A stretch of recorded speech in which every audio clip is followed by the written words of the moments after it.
नमस्कार किसान भाइयों, एग्रो भारत इस चैनल पर आप सबका स्वागत है। तो आज हम चीकू की खेती कैसे करें इसकी इस वीडियो में जानकारी लेने वाले हैं। तो वीडियो को शुरू से लेकर लास्ट तक ज़रूर देखिए और हमारे चैनल को सब्सक्राइब करके नोटिफिकेशन बेल ऑन कीजिए।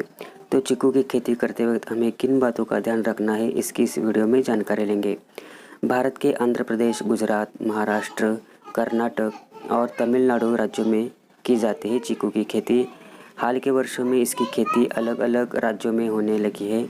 इसकी खेती में कम लागत में अधिक मुनाफा होता है और ये बहुत तेज़ी से लोकप्रिय भी हो रहा है।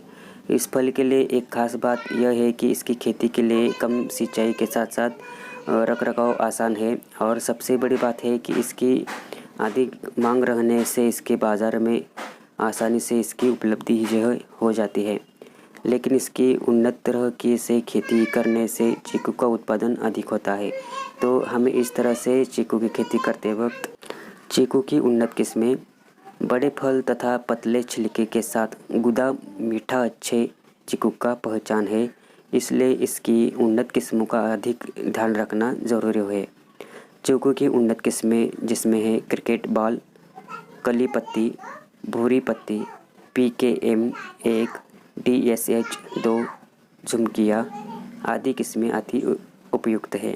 क्रिकेट की बॉल, काली पट्टी, कलकत्ता राउंड, कीर्ति भारती, द्वारापुड़ी, पाला, PKM1, जोना वालासा और बेंगलोर वावी वलसा आदि।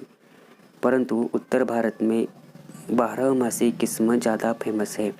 तो किसान भाइयों, उत्तर भारत में जो है सबसे जो लोकप्रिय किस्म है उसमें 12मासी किस्म जो है उत्तर भारत में बहुत ज़्यादा प्रमाण तरीके से इसकी जो है खेती की जाती है और बाकी की जो किस्में हैं वो भारत के अलग अलग हिस्सों में इसकी बहुत सारी पैदावार होती है और अच्छा किस्में लगाने की वजह से हमें उत्पादन भी अच्छा मिलता है। तो इन किस्म को अगर हम अच्छे से पैदावार करें तो अच्छा हमें फल मिलता है और अच्छा सा हमारा खेत में से उत्पादन जो है बढ़ने लगता है।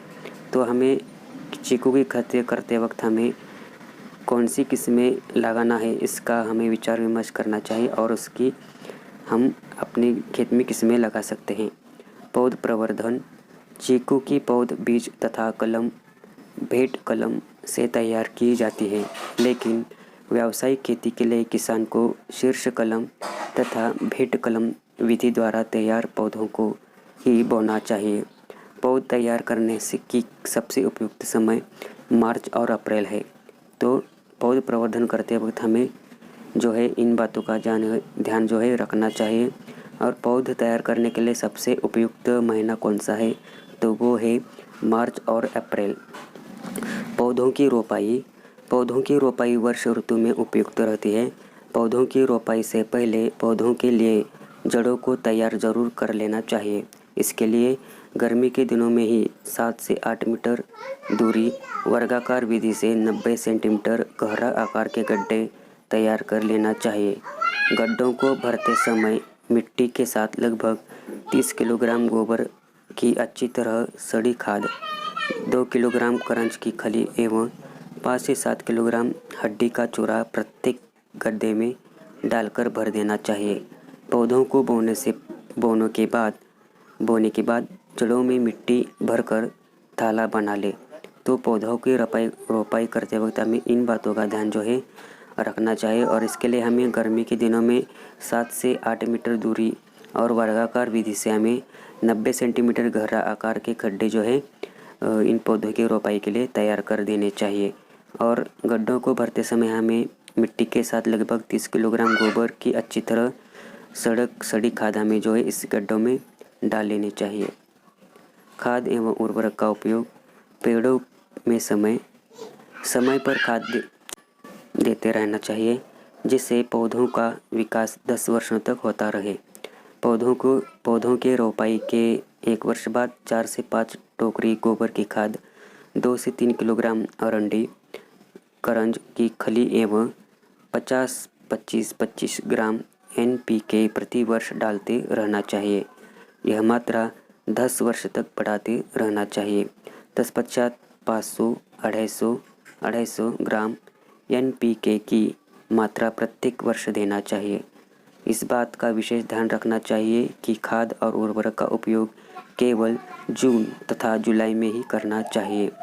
खाद सीधे जड़ में नहीं डालें, बल्कि इसके लिए पौधे से दूर एक नाली बना लें।